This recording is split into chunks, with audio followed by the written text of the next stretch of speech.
মুহাম্মদ সাল্লাল্লাহু। আল্লাহ বললেন না না, উল্টা পাল্টা আবদার করো না, ওই নবুয়ত দিয়ে দেয়া হয়েছে। ঈসা বললেন ওকে, আমি পড়েছি ইনজিলের মধ্যে ওই নবীর উম্মতদের এত মর্যাদা, বনি ইসরায়েলের অনেক নবীর চাইতে নাকি উম্মতে মুহাম্মাদের মর্যাদা অনেক বেশি হবে। আল্লাহ শেষ নবী আমাকে বানালেন না ওকে, কিন্তু আমার উম্মতকে ওই উম্মত বানান। আল্লাহ বলেন নো, ওইটাও দেয়া হয়ে গেছে। পাবে কে? বিশ্ব নবী পাবে। বিশ্ব নবীর উম্মত আমরা হলাম উম্মতে মুহাম্মাদি। আমাদের মধ্য থেকে যারা আলেম হবে, হক্কানি আবেদ হবে, আল্লাহর ওলি হবে, বনি ইসরায়েলের অনেক নবীদের চাইতেও তাদের মর্যাদা বেশি হয়ে যাবে। সুবহানাল্লাহ। এবার উনি চোখের পানি ছেড়ে দিলেন। আল্লাহ দোয়া করলাম আমারে শেষ নবী বানান, বানালেন না। দোয়া করলাম আখিরি উম্মত আমারে দেন, আমারে দিলেন না। এবার আমি দোয়া করি, এই দোয়া কিন্তু ফেলতে পারবেন না। আল্লাহ বললেন করো করো। সাইয়েদনা ঈসা বললেন আল্লাহ তাহলে আপনি আমাকে এই পৃথিবীর মধ্যে ওই নবীর উম্মত করে আরেকবার দুনিয়াতে পাঠানো লাগবে। সুবহানাল্লাহ। কবুল করে নিল কে? পৃথিবীতে একজন নবী এখনো মরে নাই, কি নাম?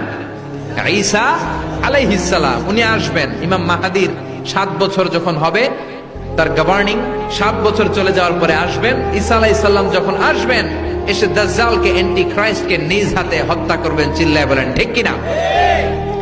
এটা ছিল ঈসা নবীর দোয়া। এবার বিশ্ব নবী কোন দোয়া করেছেন জানার দরকার আছে না নাই? বিশ্ব নবী বলেন লিকুল্লি নবীন দাওয়াতুন মুস্তাজাবা। প্রত্যেক নবীর জন্য একটা করে দাওয়া মুস্তাজাবা আছে। আলেম যারা আছেন তারা বুঝবেন। দাওয়া মুস্তাজাবা মানে এমন দোয়া যেটা কবুল হয়ে যায়। দোয়া করলেই, কথা বলেন, দোয়া করলেই কবুল। এরকম দোয়া রব্বুল আলামিন সব নবীকে একটা একটা করে দিয়েছেন। ওই দোয়াটা করলেই সেকেন্ডের মধ্যেই কবুল করে দেয় কে? সব নবী ওই দোয়া দুনিয়াতেই করে ফেলেছে। বিশ্বনবী বললেন লিকুল্লি নবীন দাওয়া মুস্তাজাবা। সব নবীর জন্য একটা স্পেশাল দোয়া আছে, দাও বিহা, যেই দোয়াটা নবীরা দুনিয়াতেই করে ফেলেছে।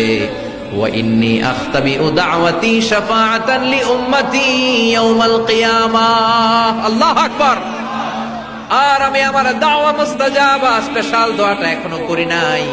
আমার দোয়াটা এখনো আমি জমিয়ে রেখেছি।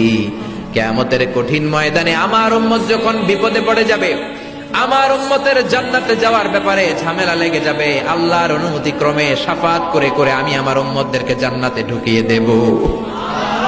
তখন আমি ওই দোয়াটা করব। বিশ্বনবী সিজদায় পড়ে থাকবেন কিয়ামতের ময়দানে।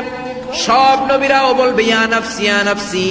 কেউ যখন আল্লাহর কাছে যেতে পারবে না, সবাই মিলে বিশ্বনবীর কাছে যাওয়ার পরে বিশ্বনবী তখনও মাথা তুলবেন না। বিশ্বনবী কপাল ঠুকে